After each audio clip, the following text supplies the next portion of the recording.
നല്ല പഠിക്കുന്ന മാത്രമല്ല അവൻ്റെ പ്രോഗ്രസ് കാർഡ് എൻ്റെ കയ്യിലുണ്ട്.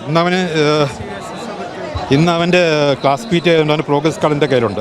മാത്സിനൊക്കെ 39 മാർക്ക്, 40-39 മാർക്ക് വെച്ച് കൂട്ടിയാണ് മാത്സിനൊക്കെ. നല്ല മിടുക്കനാണ്, പഠിക്കാനും മിടുക്കനാണ്. ഇഷാമിൻ്റെ ക്ലാസ് പീറ്റ് ഇന്ന് 10 മണിക്ക് ക്ലാസ് പീറ്റ് പറഞ്ഞിരുന്നതാണ്. നല്ല മാർക്ക് വാങ്ങുന്ന കുട്ടിയാണ്, 8ാം ക്ലാസ്സിലാണ്. നല്ല പഠിക്കുന്ന കുട്ടിയാണ്. അവൻ്റെ വാപ്പ സ്കൂൾ ടീച്ചറാണ്, കുഞ്ഞുമുഹമ്മദ് മാഷാണ്. അവൻ്റെ ഉമ്മയാണ് സൂറ ടീച്ചർ. ടീച്ചറിൻ്റെ കൂടെ അവൻ ടൂറ് പോയതാണ്, അങ്ങനെ സംഭവിച്ചതാണ്. പിന്നെ ഇവിടുത്തെ ഈ മരിച്ചുപോയ അധ്യാപകരൊക്കെ എന്ന് വെച്ചാൽ നല്ല ആത്മാർത്ഥമുള്ള അധ്യാപകർ. അവർ കഴിഞ്ഞ ഒരു 2 മാസം മുമ്പ് നമ്മളെ സ്കൂളിൽ വന്നതെന്ന് വെച്ചാൽ അവർ വന്നത് ഒരു പായസ ചലഞ്ചിന് വേണ്ട. പായസം എന്ന് വെച്ചാൽ അവരുടെ സ്കൂളിൽ ഒരു ബസ് നല്ലൊരു നടത്താൻ വേണ്ടിയിട്ടായിരുന്നു. പക്ഷെ നമ്മൾ പോലും അതിശിച്ചു പോകും. കാരണം വെച്ചാൽ ഒരു ഗവൺമെൻറ് സ്കൂളിലെ അധ്യാപകർ ഇങ്ങനൊരു താല്പര്യം കാണിക്കാൻ നമുക്ക് ഭയങ്കര അതിശയമാണ്. പക്ഷെ അത്രയ്ക്ക് ആത്മാർത്ഥമുള്ള അധ്യാപകരാണ് നഷ്ടപ്പെട്ടത്. പക്ഷെ അവർ പോയപ്പോൾ അവരെ കഞ്ഞി വെക്കുന്ന ആൾക്കാരെ കൂടെ എല്ലാവരെയും, അവർ മാത്രമല്ല അവരെല്ലാവരെയും സ്നേഹത്തോടെ കൊണ്ടുപോയ ആൾക്കാരാണ്. പക്ഷേ വിഷമമായിപ്പോയി, സംഭവിക്കാൻ പാടില്ലായിരുന്നു. അവർ എത്രയായാലും അവരെ പോലുള്ള ആൾക്കാർ നമുക്കൊരു മാതൃകയാണ്. ഈ അധ്യാപകരൊക്കെ നമുക്കൊരു മാതൃകയാണ്. ഇവർ പോയാൽ ഇവർ ആത്മാവ് ഇവിടെ ഉണ്ടാവും. അവരെ പിന്തുടർന്ന് തന്നെ ഞങ്ങൾ മുമ്പോട്ട് പോകും. ഞാൻ ഈ ചെറുമ്പ് സ്കൂളിലെ HM ആണ്. എൻ്റെ കുട്ടിയാണ് ഇഷാം.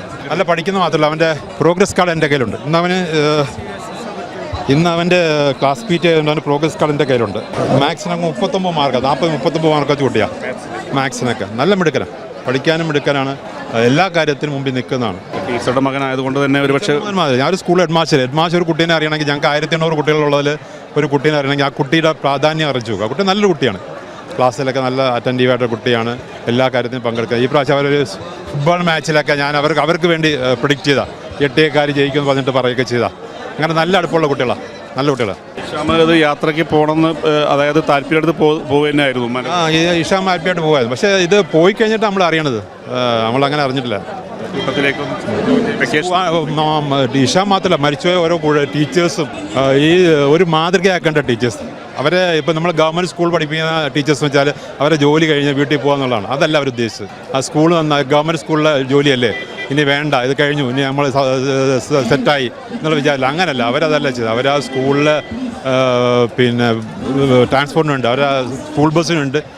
ഒരു പായസ ചലഞ്ച് നടത്തിയിട്ട് പോലും പൈസ കളക്ട് ചെയ്ത ആൾക്കാരാണ്. ഞങ്ങളൊക്കെ അതിന് സഹായിച്ച ആൾക്കാരാണ്.